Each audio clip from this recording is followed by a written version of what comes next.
Hello વિદ્યાર્થી મિત્રો, એજ્યુકટેકનો ચેનલમાં આપનું સ્વાગત છે। આજે આપણે શીખીશું ધોરણ 8 વિષય ગુજરાતી ની સ્વાધ્યાયન પોથીનો પાઠ 2 સાયકલ સવારીની ખાટી મીઠી। પાઠ 2 ના સ્વાધ્યાયન પોથીના તમામ પ્રશ્નોના જવાબની અહીં આપણે સમજ મેળવીશું।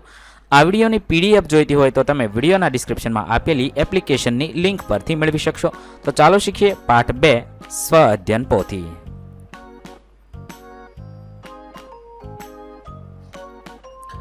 प्रश्न नंबर 1 रूढ़िप्रयोगना अर्थने आधारे नीचेना विधान माटे योग्य विकल्प पसंद करी सामे खरानी निशानी करवानी छे। 1 चोरे बैठेला फिल्म उतारे ते काठुं लागतुं, तेना माटे 3 ऑप्शन छे। साचो जवाब थशे पहलो, चोरे बैठेला लोकोमां फजेती थाय ए गमतुं नहीं। 2 चलावती वखते वात वातमां एने वांकું પડે। 3 ऑप्शन छे। साचो ऑप्शन थशे पहलुं, कारण के साइकल वपरायेली हती।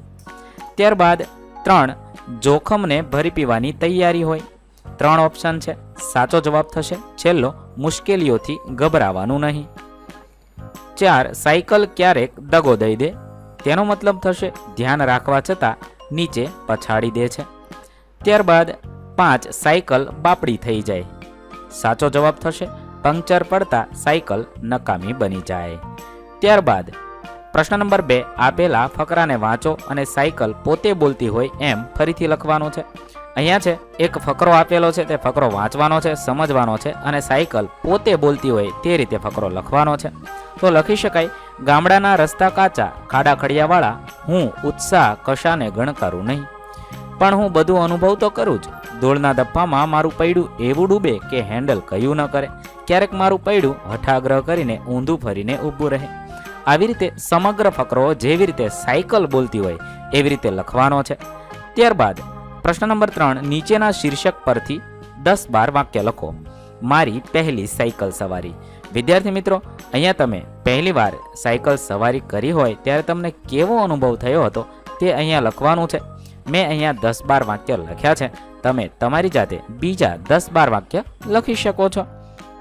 ત્યારબાદ પ્રશ્ન નંબર 4 તમારા જન્મ દિવસે તમારા મમ્મી પપ્પા સાયકલ ખરીદી ભેટ આપવાનું વિચારે છે, તે બંને વચ્ચે થયેલી વાતચીતનો સંવાદ।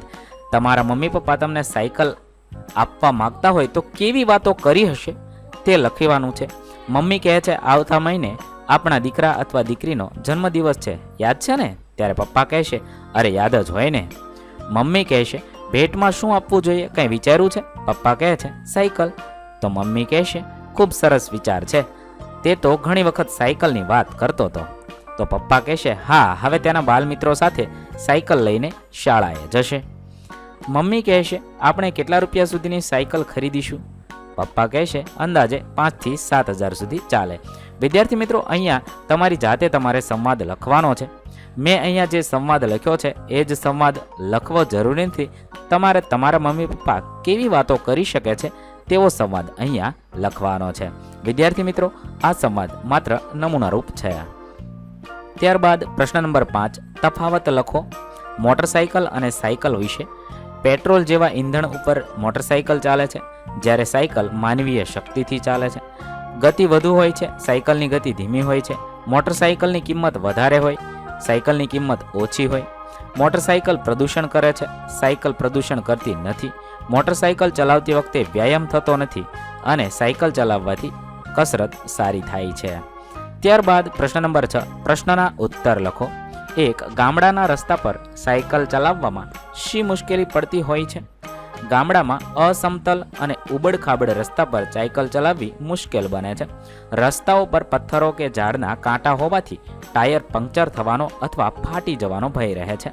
ઢાળવાળા કે ઊંચા નીચા રસ્તા પર પેડલ મારવાનું વધુ કઠિન બને છે। સવાલ નંબર 2 પહેલી વારની સાયકલ સવારી વખતે લેખકને પૃથ્વી પ્રદક્ષિણા જેવો આનંદ કેમ થયો હશે? જવાબમાં લખી શકાય લેખકના મામાએ સાયકલ પર બેસાડીને બજારથી નદી, નદીના પાળેથી ખળાવાડ થઈ પાદરથી ઊભી બજાર થઈ ઘરે પહોંચ્યા ત્યારે લેખકને પૃથ્વીની પ્રદક્ષિણા કરી હોય તેવો આનંદ થયો હતો। 3 સાયકલ ચલાવતી વખતે લેખક વારંવાર ઘંટડી શા માટે વગાડ્યા કરતા? સૌને ખબર તો પડવી જોઈએ ને કે લેખકના મહાભાગ્યમાં સાયકલ ચલાવવાનું લખ્યું છે અને સાયકલ ચલાવવાનો મુખ્ય આનંદ ઘંટડી વગાડવાથી જ આવતો, માટે તેઓ ઘંટડી વગાડ્યા કરતા હતા। ત્યારબાદ સવાલ નંબર 4, લેખક વાગ્યા પર ધૂળનો ઉપયોગ કેવી રીતે કરતા? શું તે યોગ્ય છે? શા માટે? લેખકને સાયકલ ચલાવતા હાથ પગ છોલાઈ જાય ત્યારે તેઓ હાથમાં કોરી ધૂળ લઈ હલાવતા, હાથમાં ઝીણી ધૂળ રહે તેને વાગેલા ભાગ ઉપર લગાવતા. આ યોગ્ય નથી, કારણ કે ચેપી ઇન્ફેક્શન થઈ શકે છે અથવા ખંજવાળ અને જલન પણ થઈ શકે છે. 5, સાયકલ પર પાછળ કેરિયર પર બેસનારની શી શરત કરતા? શા માટે? સાયકલ પર પાછળ કેરિયર પર બેસનાર શરત કરતા કે હું કેરિયર ઉપર બેસું પછી તારે હેન્ડલ ઉપરથી હાથ નહીં લેવાનો, તો જ બેસું, કારણ કે તેને પડવાની બીક લાગતી હતી. સવાલ નંબર 6, લેખકને બાળપણમાં સાયકલ ચલાવવાની ઘટના શા માટે અસામાન્ય લાગતી હતી? લેખકને બાળપણમાં સાયકલ ચલાવવાની ઘટના અસામાન્ય લાગતી હતી કારણ કે બધા બાળકો પાસે સાયકલ ન હતી અને ભાડે સાયકલ લઈ આવવાની પણ વિશેષ આનંદદાયક લાગતી હતી. પહેલીવાર સાયકલ પર બેસવાનો, ચલાવવાનો અને પડી જવાનો અનુભવ રોમાંચક લાગતા હતા. ત્યારબાદ સવાલ નંબર 4, સાયકલ ભાડે લેવા 2-3 મિત્રોએ શા માટે પૈસા ભેગા કરવા પડતા હતા? સાયકલ ભાડે લેવાનું ભાડું કલાકનો 1 આનો હતું, જે બાળકો માટે વધારે હતું. સૌના પાસે પૂરતા પૈસા ન હોતા, એટલા માટે 2-3 મિત્રોએ મળીને રૂપિયા ભેગા કરવા પડતા. ક્યારેક તો 3 પૈસા એટલે કે અડધો આનો ભેગા કરી નામ નોંધાવવું પડતું. આ રીતે સૌને વારો મળી શકે અને સાયકલ ચલાવવાનો આનંદ લઈ શકાય, એ માટે મિત્રો મળીને ભાડું ચૂકવતા હતા. સવાલ નંબર 8, સાયકલની ઘંટડી ન વગાડીએ તો ચાલે એમ શા માટે કહ્યું હશે? લેખક જે સાયકલ ભાડે લઈને ચલાવતા હતા તેમાંથી કીચુડાટનો અવાજ એટલો બધો આવતો હોય કે આસપાસના લોકો એ અવાજથી જ ખસી જાય, તેથી તેઓ સાયકલ ચલાવતા હોય ત્યારે તેઓ ઘંટડી ન વગાડે તો પણ ચાલે એવું હતું. ત્યારબાદ પ્રશ્ન નંબર 7, સાયકલ સાથે જોડાયેલી કહેવત, રૂઢિપ્રયોગ, સૂક્તિ કે પંક્તિ મેળવીને લખવાની છે. સાયકલ ચલાવો, સ્વસ્થ રહો. પેડલ મારો, આગળ વધો. સાયકલની જેમ સંતુલિત જીવન જીવો. એક સાયકલ, શાંતિની સવારી. પેટ્રોલ નહીં, પેડલ ચલાવો, પૃથ્વી બચાવો. આવી રીતે તમે બીજી કોઈ પણ કહેવત, રૂઢિપ્રયોગ, સૂક્તિ કે પંક્તિને મેળવીને લખી શકો છો. ત્યારબાદ પ્રશ્ન નંબર 8, આપેલ શબ્દ સમૂહ માટે વપરાતો શબ્દ નીચેના કોષ્ટકમાંથી શોધીને ઉદાહરણ મુજબ વર્તુળ કરીને લખવાનું છે. અહીંયા શબ્દ સમૂહ માટે જે શબ્દ વપરાય છે તે વર્તુળ કરી લખવાનો છે. ખળું કરવાની જગા તો ખળાવાડ, અને આપણે તે શબ્દની ફરતે વર્તુળ કરીશું. 2, સાધારણ નહીં તેવું તો અસાધારણ. 3, છબડા ઘાટનું લોઢાનું એક પાત્ર તો તગારું. 4, જેની ઉત્પત્તિ કે વપરાશ ઘરમાં જ હોય તેવું તો ઘરગથ્થું. 5, સમાન વય ધરાવતું સમવયસ્ક. 6, જેનું મૂલ્ય રૂપિયાના 16મા ભાગનું છે તો આનો. હઠપૂર્વકનો આગ્રહ તો હઠાગ્રહ. જમીન ઉપર સૂવું તે ભૂમિશયન. રોમાંચ પમાડે તેવું તો રોમાંચક. આ રીતે તમે ફરતે વર્તુળ કરશો અને શબ્દ સમૂહ માટે એક શબ્દ લખશો. પ્રશ્ન નંબર 9, નીચે આપેલ શબ્દોમાંથી ધ્વનિઓ છૂટા પાડીને લખવાનું છે. ઉદાહરણ સાયકલનું આપેલું છે, સ, આ, ઈ, ક, લ, અ. આ રીતે તમારે ધ્વનિ છૂટા પાડી લખશો. પંક્ચર, મીઠાઈ, જંબુરીઓ, ફરજિયાત, લો ચુંબક. આ રીતે તમે ધ્વનિ છૂટા પાડી જવાબ લખી શકો છો.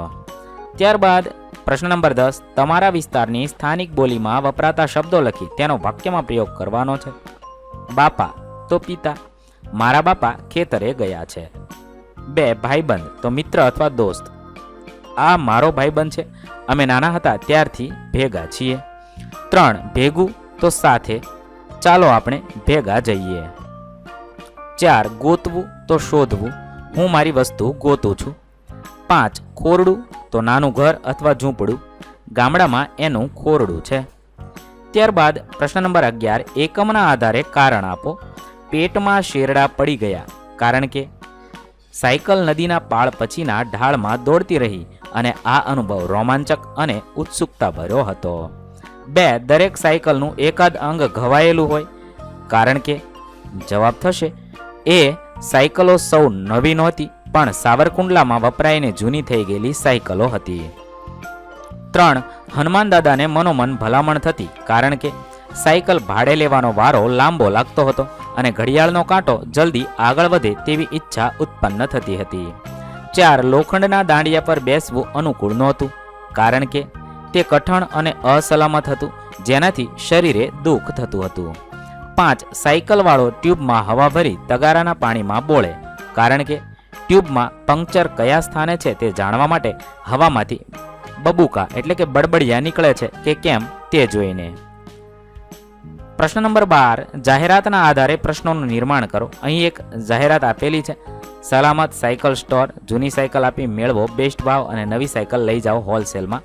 આ વાંચવાનું છે અને તેના આધારે આપણે પ્રશ્ન બનાવવાના છે. તો પ્રશ્ન બનાવી શકાય, આ દુકાનમાં શું વેચવામાં આવે છે, સાયકલ સ્ટોરનું નામ શું છે, સાયકલ સ્ટોરમાં કયા કયા મોડેલ ઉપલબ્ધ છે, આ દુકાન કેટલો સમય ખુલ્લી રહે છે, આ દુકાનનું એડ્રેસ શું છે.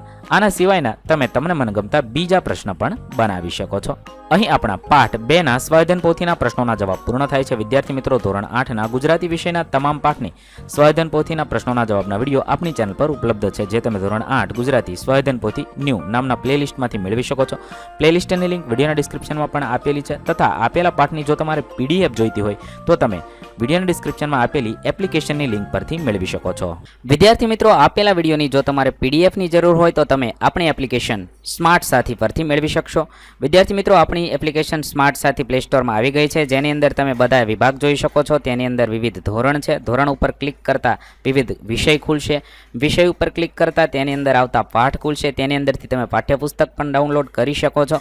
તેની અંદર આપેલા પાઠમાં ક્લિક કરતા તમે પાઠની પીડીએફ, સ્વાધ્યાયની પીડીએફ, સ્વાધ્યાયન પોથીની પીડીએફ, પાઠના વિવિધ વિડીયોઝ, સ્વાધ્યાયના વિડીયોઝ, સ્વાધ્યાયન પોથીના વિડીયોઝ બધું જોઈ શકો છો અને ડાઉનલોડ પણ માત્ર એક ક્લિકમાં કરી શકો છો. વિદ્યાર્થી મિત્રો, આપણી એપને સપોર્ટ કરજો, ડાઉનલોડ કરજો.